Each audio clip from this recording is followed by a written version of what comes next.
This week on Rebuilding Me, I sit down with my good friend Ryan Huard of Phoenix, Arizona.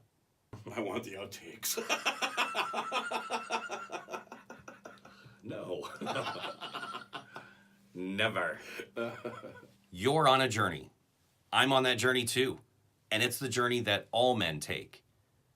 And if you're trying to figure out how to rebuild your life after divorce, losing a job, loss, and rebuild your life, then join me on the journey and I'll share with you how I began rebuilding me.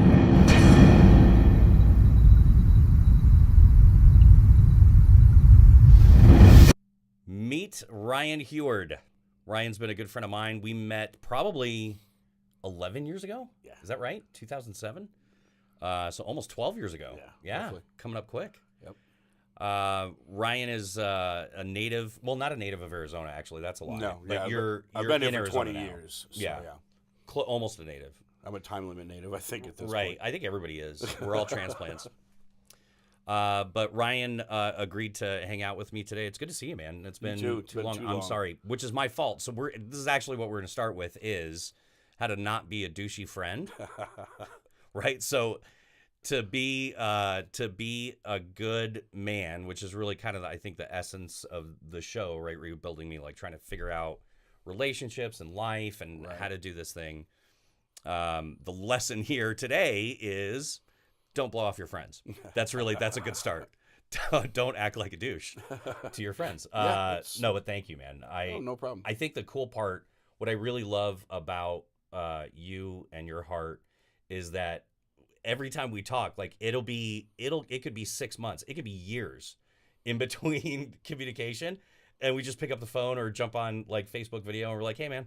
Yeah. Like it just pick right back How you up been? and just keep running. So which I appreciate that about you, man. That's one of the qualities I wish I had was, and I shouldn't even say I'm working on it. I know I need to work on it. It's like an awareness thing, Right.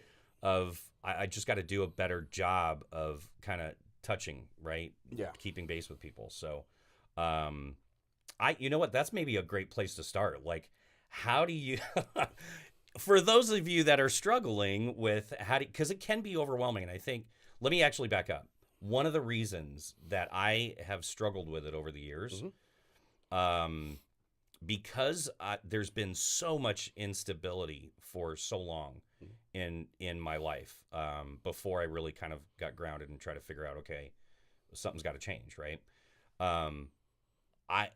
I found it almost overwhelming when people would keep coming back. Right. Like it was weird. It was the weirdest thing. So like I'd lose touch with somebody but they're like, hey man, hey, what's going on, dude? Right. And I'm like, what do you want? So it like truly was almost like a knee-jerk reaction to kind of retreat. So I don't know if you've ever identified with that, but on the flip side, how do you just kind of keep going back and just staying in touch with people? Like what's the secret to staying in touch? You just pick up the phone? Is it that easy? You know what? I mean, for me, I just, if I haven't talked to you in a little bit, couple weeks, whatever, I'll just shoot a message. Right. I try that with just about everybody. And Sort I of have easy. a lot of friends on Facebook, and it's hard to keep up with all of them. Very. Very hard. Especially when 4,000 of them you have no idea who these people are. And you just keep getting pinged and keep getting pinged and keep getting pinged. And I'm like, I don't know what to do. Like, I just can't talk to any of you. Maybe that's it. Maybe I'm trying to justify it. Like, if I don't talk to anybody, then that's fair. Right. Right? So instead of like singling people out. But again, that's part of my, like, again, awareness, knowing that I have those feelings of almost like, it's almost like an insecurity of, like what people are going to think. Right. Right. And so I'm worried about the ones that I really don't need to talk to. Like I don't ever want to talk. Right. Like it's not necessary. Not that I don't want to, like nice enough people. But there's not, there's just not a dialogue there. So maybe that's it. I don't know. Maybe we're unpacking something. There's something to the whole psychological, of just keeping in touch with friends and just keeping that going. I think it's vital. Like I'm realizing now, right? It's taken so long to figure out, okay, I got to keep in touch with my friends, because it just keeps us all grounded, right? human interaction. It's a primal need, Yep. right? So, but take us back to the beginning, man. I'm interested in your story. We've been friends for a while, and every time we talk, there's always something new. Also, a good reason to keep in touch with your friends so that you learn things about each other. Maybe that's it. Maybe that's so many lessons here today. My goodness. But take me back to the beginning. Talk about, baby Ryan. How did it all start? I grew up fairly normal. Middle class family. It's not like we had a lot, but we didn't go without. Right. Um, Where are you from originally? I'm originally from Minneapolis, Minnesota. No kidding. Yeah. The Twin Cities. The Twin Cities, yes. The Mega Mall or whatever it is. What is it? Mall of America? Monstrosity of America, yes. Have you been there? Oh, yeah. You used to shop there all the time? Well, I worked there when it first opened. Is it all they say it is? I don't know who they are. It's but absolutely enormous. Is it? Absolutely enormous. I'd love to see it. Not in the winter. No. Not right now. You don't want to go there in the winter. Sorry, by the way, for everybody that's Yeah, dealing with negative 50 right now. Yeah, that polar vortex is nothing nice.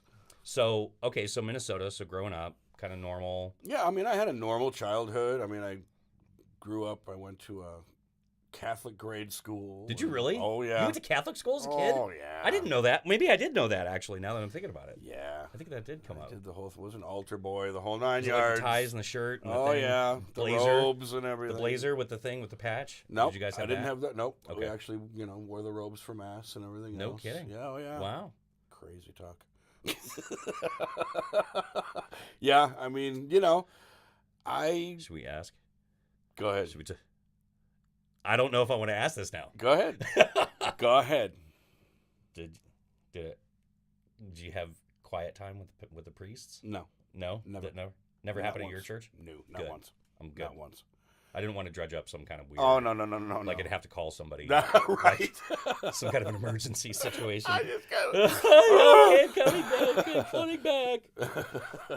We met actually in the food business at a restaurant. Yep. And you're ridiculously talented, which I had no idea, because we waited tables together at a restaurant, and Ryan's actually really super talented in the kitchen. I had no idea. So, Yeah, I started in restaurants when I was 17. Oh, no kidding. Yeah, so, I mean, I worked them all my life.